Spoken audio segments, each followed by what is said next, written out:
What's going on, my broskiis? My name is Toadskii, back again, here to bring you guys yet another One Piece Treasure Cruise video, and today we're here with the KIZUNA clash versus Capone and also his son Pez as well. So that's a pretty interesting unit. We'll get into the actual KIZUNA bosses and the boxes as well, and talk about what rewards we can get. But before we do that, let's actually talk about the brand new character that we're all going to be farming for here. So we have the brand new BEGE and PEZ unit, and this unit is a dex-driven shooter with a captain effect that reduces cooldown by 1 at the start of the quest. Gives your dex units a 3.25 attack boost, or 3.5 times attack boost actually, and a 1.25 health boost. So pretty good free-to-play captain, honestly. Now his special ability, which maxes out in another 8 turns, so it goes down to a 13-14 turn cooldown, changes all slots including block into unfavorable slots, which is pretty interesting, right? So you will have to use another special to change those into matching, or if you have some sort of ability that makes certain orbs beneficial to your team, it can also be from captain effects as well. That would be super ideal. So all slots including block into unfavorable, and then locks those slots for 1 turn, and then makes the slots of the captain's type have matching slot effects for 3 turns, right?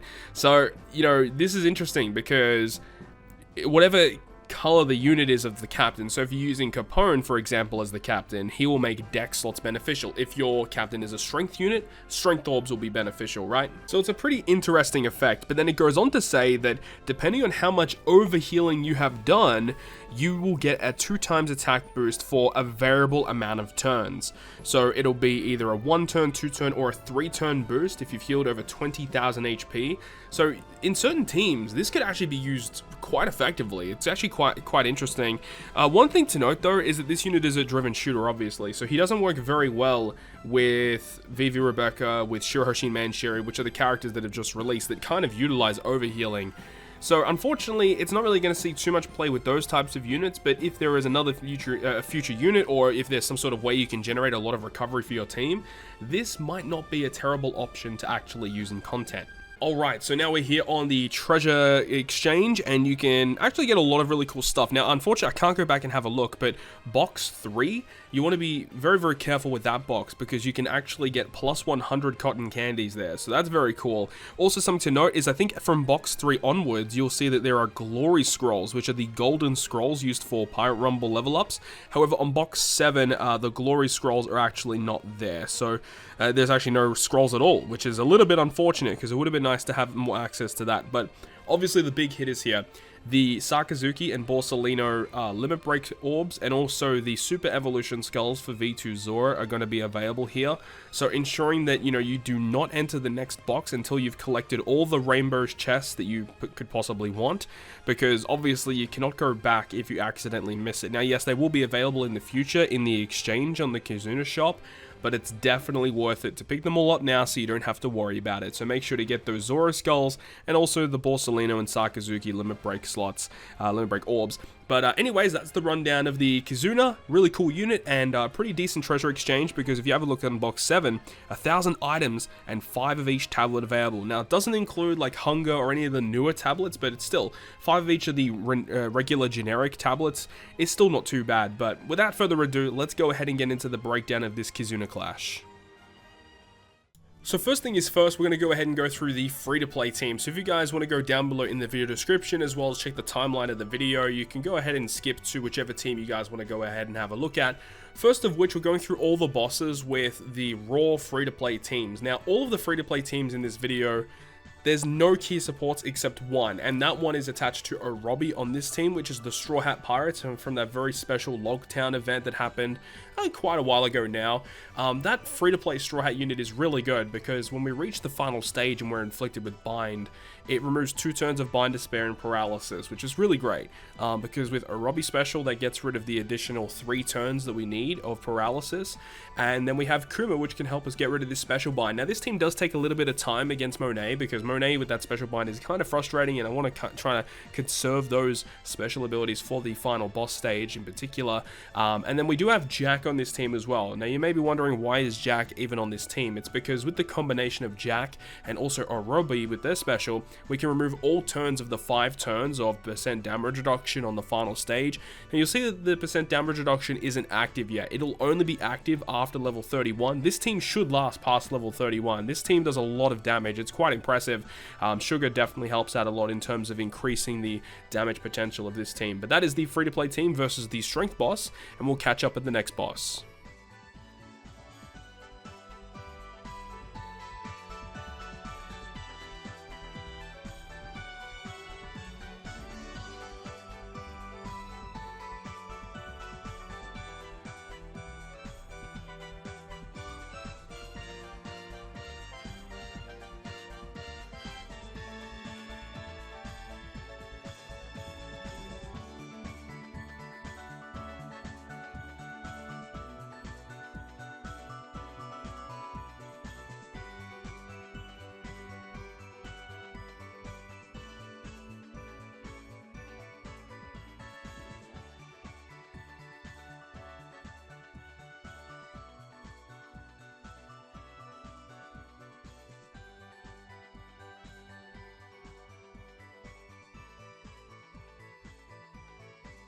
So moving on to the next Kizuna Clash boss now, we have the Int one, where we're going to be going ahead and building a team predominantly of side characters to get that full type advantage here. Now, with stage 2 is against Wapple. Wapple has 2 million health, and he has a preemptive that applies 4 turns of increased defense, which is why we have Otama on the team, because she can help us remove that blue shield. And we're going to be using the Roger special on stage 2 as well, just because on the final stage, we're going to be using Treasure Map Garp to rewind our special cooldowns through the special reverse, and because of that, he also gives us an attack boost. So because because Garp already gives us an attack boost guaranteed, we can just go ahead and launch a Roger special here without too much worry. So that's kind of nice. We will be able to use the Roger super type to give us a full board of matching slots, but the main reason why we do that is because it enables us to use the Sengoku, the Ambush Sengoku special, which means that if you've got 4 more of the same slot, you can get 2 times orb boost for your characters, which is really good. So that's the main reason why we're doing that. You could potentially actually use Roger in the previous turn with his super type, and then use the Sengoku on the previous turn as well. That is an option, but it does depend on what you really want to do. But it is a lot better just to use, you know, just the way that we did it here, which is quite fine. We have Shanks on the team just to enable us to use the super type. It gives us a chain boost as well, so he's actually a really solid unit. And Jinbei's great as well because he gives us an affinity boost and he removes the paralysis. So really perfect free-to-play team to take on the int variation of the BEGE Kizuna Clash.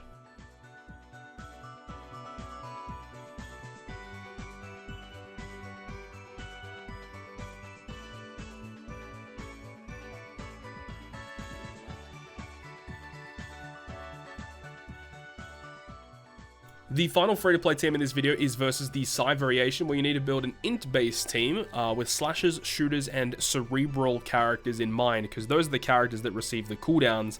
Now, with this team on stage 2, we're going to be dealing with Cat Viper, who has just under 2 million health, or around 2 million health, and his preemptive will give our team a full board of recovery and tandem slots, which is why we have Bone Kichi and Orobi.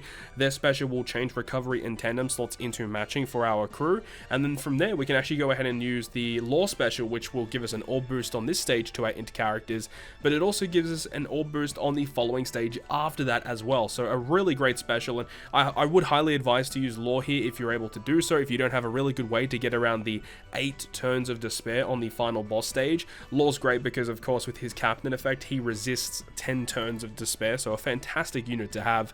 You also get given a full board of block slots, which with this team we have the Raid or the Clash Crocodile to help remove that, and also after level 30, damage threshold will be available, will be applied to the enemy. So Raid Zora is great because he removes the damage threshold, but he also gives our Slasher and Driven characters an affinity boost, and because we'll have a full HP bar, we're actually going to get the 2 times affinity boost for 1 turn. So we'd actually get a really nice boost from Zoro there, and then Sicilian is there as our int attack booster, and also Rebecca Viola are a really good int captain, as well as giving us a chain lock as well. So there's a lot of really good options here, but of course this is the raw free-to-play team. If you've got better units, it is definitely advised to use better units here, but if you want to build a free-to-play team, it's definitely an option.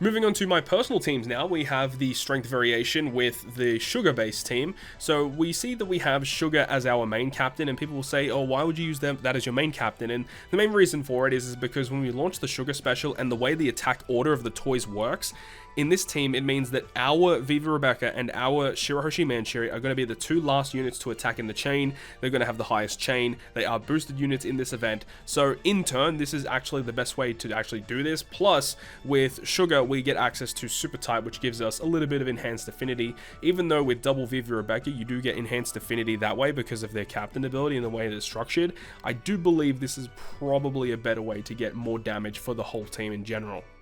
The new Rare Recruit Neptune is a phenomenal unit because he gives our team an affinity boost, plus it actually removes 5 turns of % damage reduction, which is exactly what happens after that certain level threshold.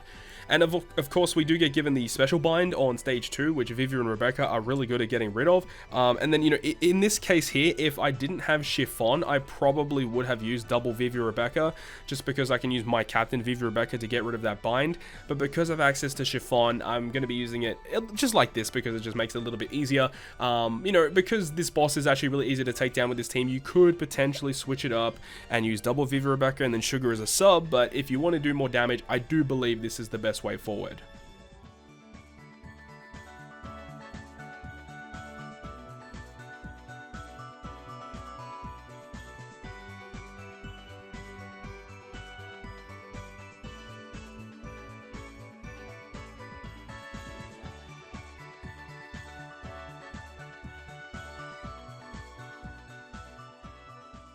Now we move on to the Int boss, which is going to be using my side team. Now for this team does a lot of damage. This is a crazy amount of damage here. Now the way that this is working is on stage 2 we have the increased defense on Wapple, but we're just kind of ignoring that. We're just going to be using the Roger special. And once again, because of Garp being our character that can reverse special cooldowns on the final stage, but he does launch an attack boost when we use his special. Because of that, we're using Boa's super type, which is the reason why we're not using double Roger. We're using Boa's super type because it gives us a 2.5 times attack boost rather than Garp's 1.75 times attack boost. So that's the main reason why we're doing it in this way, and we can use Boa special on the previous stage to make sure that she has the 5 times attack boost moving into the final stage, which is great. We have the guaranteed super type, which is not a problem. We have access to Law and Shirahoshi Manchiri. Shirahoshi Manchiri, of course, removing the paralysis, giving us the full board of rainbow slots, giving us a chain boost, the highest chain boost in the game, on top of Law, who gives us a 2.25 orb boost plus his chain boundary effect. So Law's chain boundary effect plus Shirahoshi Manchiri's chain boost, and we have Rayleigh for affinity. We have a 2.5 attack boost with Boa Hancock. We have the super typing. Lots of damage with this team here, and I don't think this team is going to change throughout the entire duration of this event, but very impressive.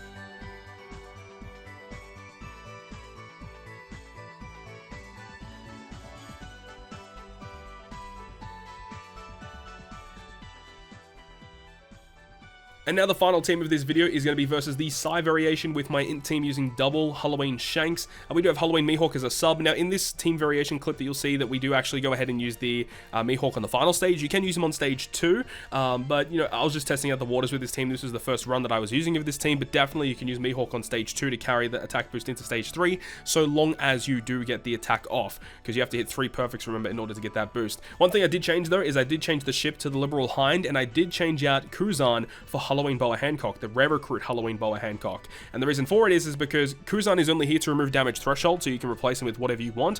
And the fact is that Halloween Boa Hancock, the rare recruit one, is a cerebral unit, so she would actually get the color affinity from Shanks. Unfortunately, this Kuzan does not. We have Law for the orb boost and the chain boundary effect, and because of Shanks being a chain booster, works very well with him. And then Chiffon, of course, because she's boosted and she just kind of helps out. So that's the rundown of my Int team versus the side boss. I really hope you guys enjoyed this video today, and if you guys did enjoy it, make sure to go ahead and hit the like button, and if you want to stay up to date with all of the content that I post, including more One Piece Treasure Cruise content, make sure to hit the subscribe button down below. But on that, guys, I'll see you guys within the next video.